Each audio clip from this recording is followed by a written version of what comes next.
नमस्कार। हमारे देश में आज भी बड़ी संख्या में बच्चे और महिलाएं पोषक आहार के अभाव में कुपोषण का शिकार हो रहे हैं। कुपोषण के लक्षणों और उसके दुष्परिणामों के बारे में जागरूक करना ही हमारा उद्देश्य है। आज इसी विषय पर बातचीत करने के लिए हमारे साथ हैं आहार विशेषज्ञ डॉक्टर निशा प्रकाश जी। बहुत बहुत स्वागत है डॉक्टर साहब आपका हमारे कार्यक्रम में। नमस्कार प्रीति जी। डॉक्टर साहब, सबसे पहले तो आपसे ये जानना चाहेंगे कि क्या सामाजिक असमानता और गरीबी कुपोषण में कोई भूमिका निभाता है? सामाजिक असमानता, जैसे जो अपर उच्च वर्ग हैं उनके पास सब कुछ संभव है जी। और जो गरीब हैं वो ये सोचते हैं कि हम गरीब हैं इसलिए हमारे पास ये चीज़ें नहीं है, इसलिए हम कुपोषित हैं।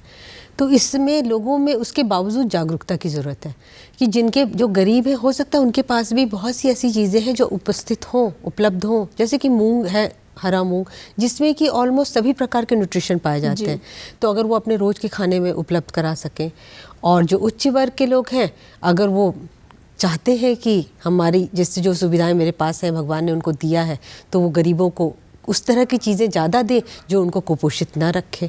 तो ये दोनों में अगर जागरूकता फैलाई जाए कि उच्च वर्ग ये सब चीज़ों का दान ज़्यादा करे जो कि कुपोषण को दूर करे, और मध्य जो निम्न वर्ग के लोग हैं जो कि अपने आप को गरीब समझते हैं उनको जागरूक किया जाए कि हो सकता है उनके पास वो चीज़ें हों, और अगर नहीं है तो उस तरह की चीज़ें कैसे उपलब्ध कराई जाए उनको। जी डॉक्टर साहब, जहाँ तक इसे गरीबी की बात है तो हम गरीबी रेखा के नीचे जो लोग रह रहे हैं अगर उनके बारे में हम बात करें तो ज़्यादातर देखते हैं कि वो कुपोषण के शिकार हो जाते हैं। लेकिन गरीबी ही एक कुपोषण का एक कारण नहीं है, जागरूकता भी बहुत बड़ी इसमें भूमिका निभाता है। उनके पास जागरूकता का अभाव है। देखिए, अगर कोई खाली पेट हो ना तो उसको अगर हम लेक्चर देने जाएं तो कोई लेक्चर सुनता नहीं है। ये एक बहुत बड़ी सच्चाई है। तो ये एक उनको इस तरह से हम जागरूक करें कि नहीं तुम्हें खाना चाहिए, ये चीज़ तुम्हारे पास सुविधा है, तो वो नहीं सुनेंगे। उसके लिए एक एजुकेशन में मतलब हाइजीन मेंटेन करना, थोड़ी सी साफ़ सफाई किस तरीके से वो लोग कर सकते हैं उनके पास जाकर उनके रूट लेवल पे, या फिर उनसे से बातचीत के दौरान कि देखो तुम लोग ज़्यादातर बीमार रहते हो तो बीमार रहने पे दवाइयों पे खर्चे बढ़ते हैं, हाइजीन नहीं मेंटेन करते हो तो इससे ये सब नुकसान होता है। उसके बाद अगर हम उनको ये समझाते हैं कि जो पैसे तुम अननेसेसरी किसी और चीज़ में खर्च करते हो उसमें अगर इन सब चीज़ों पे सिंपल दाल रोटी बहुत न्यूट्रिशन देता है, जिसमें हम मूंग के दाल की जो हम बार बार चर्चा करते हैं, छिलके से, छिलके में लोग समझते हैं फेंक देने वाली चीज़ है, अंकुरित मूंग उसी को कर दो। तो ये एक ऐसी चीज़ है कि आपको ऑलमोस्ट काफ़ी हद तक कुपोषण से दूर रखेगा।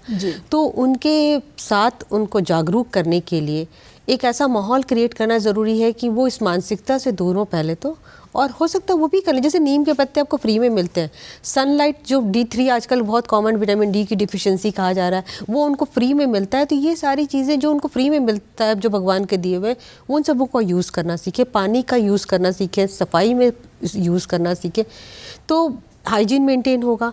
और उसके बाद अगर हम जागरूक कर सकें कि इतनी सी चीज़ें अपने खाने पीने में ऐड कर लो तो तुम, जैसे बहुत सी भ्रामकता है कि हम बहुत अच्छी अच्छी चीज़ें, महंगी चीज़ें ही खाएं तो ही हम स्वस्थ रह सकते हैं। ये है, ये भ्रामकता है लोगों में। जैसे गरीब जो हैं तो दाल रोटी भी अगर उचित और समय पर ठीक से खाएं तो उससे भी वो कुपोषण से बच सकते हैं। बिल्कुल बच सकते हैं।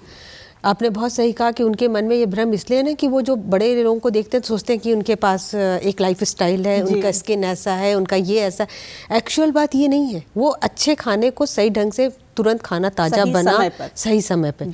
अब खाना बनाने में भी नियम है कि अगर आप बना के रख दो और सुबह का आप दूसरे दिन खा रहे हो या रात में खा रहे हो तो उसका न्यूट्रिशन लेवल कम हो जाता है। आप तुरंत ताज़ा बनाओ, तुरंत खाओ, हाइजीन मेंटेन करके बनाओ, तो वो सब चीज़ें शरीर में लगती हैं और आपको कुपोषण से आपको दूर बचा के रखती हैं। तो ये सारी चीज़ें हैं कि लोगों में भ्रांतियाँ बहुत है। वो ये समझते हैं कि पैकेट वाला फूड बड़े लोग खाते हैं ना इसलिए उन लोगों का स्किन ऐसा है, या फिर वो दिमाग के तेज है।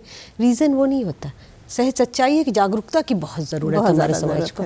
कुपोषण को हटाने में जागरूकता अहम, जागरूकता के साथ ये सारी चीज़ें, क्योंकि खाली पेट लेक्चर किसी को नहीं बात है, ये सच्चाई है। तो पहले तो जागरूकता हो, उनके से बातें करें, उनको इस तरीके दिखाएं कि आपके पास भी बहुत सी ऐसी चीज़ें हैं जो आप कर सकते हो, उनको आप अपने जीवन में लाइफ, जैसे तुलसी का आजकल कोरोना के बाद बहुत ज़्यादा चर्चा में आया। उसके पहले तो हम लोग लिखते थे तो लोग बोलते थे ये क्या लिखा जा रहा है, लेकिन तुलसी आपको फ्री ऑफ कॉस्ट एक तरह से मिल जाती है। वैसे ही और भी बहुत सारी पत्तियां हैं, बहुत सारे से साग हैं जो कि गाँव में खास करके यूं ही खेतों में हो जाते हैं, तालाब के किनारे हो जाते हैं, जिसमें rich source of vitamin A है। और खरीदने भी जाओ तो जो हरी सब्जियां हैं बहुत सस्ती मिलती हैं। सीजनल जो सब्जियां सीजनल सब्जियां सस्ती मिलती हैं और आपके उसमें न्यूट्रिशन पॉइंट ऑफ व्यू से ज़्यादा अधिक अच्छे होते हैं। फल में भी बहुत सारे ऐसे फल हैं जो सीजनल होते हैं, वो बहुत सस्ते मिलते हैं। ये आपने बहुत सही सवाल किया कि जो आपके आसपास के इलाके में जो लोकल चीज़ें मिल रही हैं, जो सस्ते हैं, उसमें न्यूट्रिशन पॉइंट ऑफ व्यू से ज़्यादा बेटर है। तो बस ये जागरूकता का ही अभाव है। बिल्कुल। जो लोग सोचते हैं कि हम अच्छी से अच्छी चीजें खाएंगे तो हम बहुत अच्छे स्वस्थ रहेंगे, ये भ्रांति है। ये भ्रांति है। उसमें हाइजीन का बहुत बड़ा रोल है। जी डॉक्टर साहब, गर्भवती महिलाओं के बारे में बात करना चाहेंगे कि जो गर्भवती स्त्रियां हैं वो किस तरह से अपना ख्याल रखें कि ताकि जो आने वाला बच्चा है वो भी पूरी तरह से स्वस्थ रहे, कुपोषित ना हो। वो ये एक तरह का नींव है। जी, गर्भावस्था में जब बच्चे ने एक सेल से डेवलप होना शुरू हुआ, अगर उस सेल को सही न्यूट्रिशन मिलता रहा तो आपका बच्चा का सारे ऑर्गन तो हेल्दी रहेंगे, जो इंटरनल बॉडी के सिस्टम में लीवर, किडनी, हार्ट, जो भी चीज़ें हो, तो ये तो नींव है।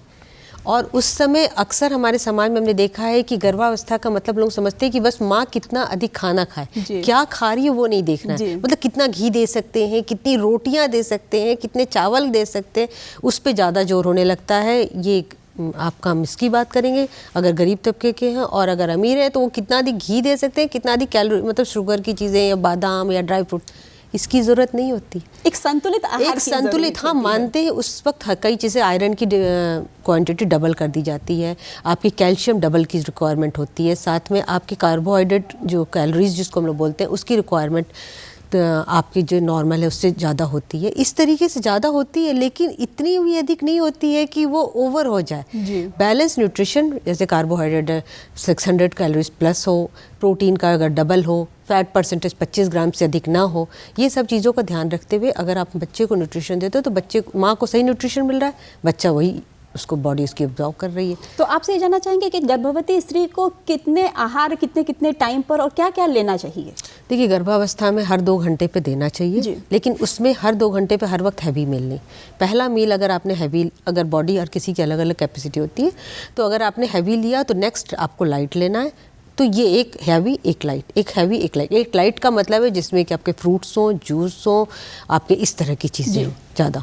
और जब आप मील ले रहे हो तो उसमें सारी फूड ग्रुप्स उसमें हो, जिसमें कि आपके दाल की बनी हुई चीज़ें हो, अगर हम नॉनवेज लेते हो तो नॉनवेज की वाली चीज़ें, रोटी, चावल, सैलड, सब्जियां, साथ में दूध की बनी हुई चीज़ें, थोड़े से ड्राई फ्रूट्स, इन सबों का बैलेंस होना बहुत ज़रूरी होता है। जी निशा, जैसे कि बहुत से स्त्रियाँ होती हैं जब गर्भ धारण करती हैं तो उनको बहुत सी समस्याएँ उत्पन्न हो जाती हैं, जैसे वो खाना उनको पचता नहीं है, तो ऐसी स्थिति में भी बच्चे कुपोषित हो जाते हैं। बिल्कुल। तो ऐसी स्थिति में महिलाएं क्या करें जब खाना ना पच रहा हो या महक आ रही हो? एक नेचुरल चीज़ है ये सब। देखिए, खाना ना पचना, महक आना, लोग उसको लेते हैं। एक्चुअल में जब हार्मोनल चेंजेस हो रहा है तो बहुत सी चीज़ें बॉडी एक्सेप्ट नहीं करना चाह रहा है जी। तो उसका आप रूप चेंज कर दो। आपने जो बोला क्वेश्चन बहुत अच्छा, ये समाज की एक प्रॉब्लम है। मेरे पास एक लेडी आई तो उसने बोला मैम हमें दूध नहीं अच्छा लगता। हमने कहा मैंगो शेक, बोली वो तो बहुत पसंद है। हमने कहा आपको लस्सी, वो तो बहुत पसंद है। तो दूध किस चीज़ का वो बन रहा है? तो उसको दूध की स्मेल नहीं पसंद है, लेकिन उसको मैंगो शेक पसंद आ रहा है, उसको लस्सी पसंद आ रहा है, उसको आइसक्रीम पसंद आ रहा है, तो हम दे सकते हैं किसी भी फॉर्म में, किसी और फॉर्म में। तो लोग ये चीज़ों को एक डिजीज़ की तरफ देख लेते हैं। निचली आना, आप सही बात बोल रही हैं, गैस का एसिडिटी होना, ये सारी चीज़ें होती हैं सिर्फ हार्मोनल डिस्टर्बेंस। तो उसमें रूप, वे ऑफ कुकिंग आप चेंज कीजिए। आप जो खाना खा रहे हो उसमें चेंज करना जरूरी है। उसमें थोड़ी यही हमने कहा जागरूकता की ज़रूरत है कि अगर आप ये नहीं तो आप ये तो ले सकते हो, आप ये नहीं तो वो सब जब बातें करो तो पता चलता है कि हाँ मैम ये तो हमें अच्छा लग रहा है, तो ठीक है आप ये लो। हमें तो न्यूट्रिशन देने से मतलब ये तो नहीं मतलब है कि आपको दूध ही पीना है, ये तो कोई मतलब नहीं कि आपको दाल ही खाना है, प्रोटीन का दूसरा सोर्स लीजिए। तो वो चीज़ें बहुत ज़रूरी है। लोगों में कैसे जागरूकता लाएं, आई डोंट नो किस चीज़ें। जैसे अभी आपने जागरूकता की बात की, तो जैसे यंग एज की जो लड़कियां हैं, टीनेजर्स हैं, तो स्कूलों और कॉलेजों में किस तरह से जागरूकता फैलाई जाती है या फैला सकते हैं हम? देखिए, इसमें जो मेरा अपना पर्सनल कहेंगे तो मेरा इच्छा है कि मैं जितनी स्कूल कॉलेजेस हैं वहाँ पर एक अच्छी खासी मतलब लोग हैं, इकट्ठे हैं स्टूडेंट्स, अगर हम उनको सिर्फ क्वेश्चन के माध्यम से या फिर उनका एक एक फॉर्म फिल करवाएं कि आप क्या क्या ईटिंग हैबिट है आपकी, और उनको क्वेश्चन के माध्यम से जागरूक करें कि इसमें किसमें क्या क्या चीज़ें पाई जाती हैं। और वहीं पर एक फॉर्म में मुश्किल से 5 से 7 मिनट टाइम लगेगा कि बेटा आपके डाइट में प्रोटीन की डिफिशिएंसी है, आयरन की डिफिशिएंसी है, कैल्शियम। तो हो सकता है कि जो एक ग्रुप या बिहेवियर जो होता है ना कि अच्छा ठीक है उसका देखो उसने खाना चेंजेस किया तो उसके स्किन अच्छी हो गई, उसका हेल्थ अच्छा हो रहा है, तो हम भी करेंगे। तो ये स्कूल कॉलेजेस में अगर करवाया जाए तो मेरे ख्याल से बहुत ज़्यादा जागरूकता आ सकती है। जी।